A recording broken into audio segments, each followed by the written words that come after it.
you just need to tell ChatGPT to do this particular work. Say convert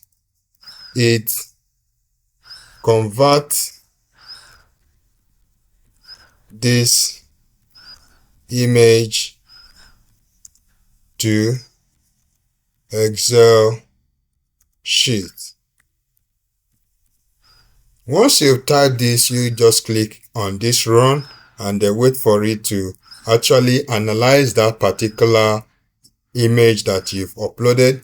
Once it finishes analyzing it, it will give us a result that will be in Excel sheet format, and you will have a work that is neatly arranged and within some minutes, and you see that it has actually saved your time. Just wait for it.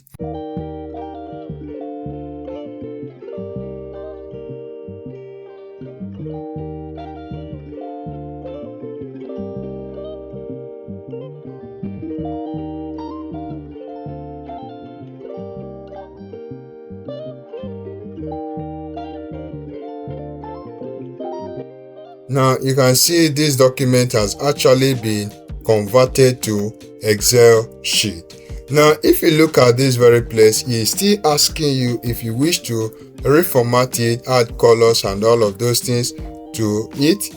If you wish to convert it to CSV format, if you wish to also do a kind of automatic total for the quantity, we have quantity column that has numbers on it. If you also wish to edit the name, states or quantities, any one that you wish to actually do, you can just tell it to do that. But let's just click on this to download this particular Excel sheet. If you click on this very place, that particular document will be downloaded for you. You can see from here now, this is the Excel sheet.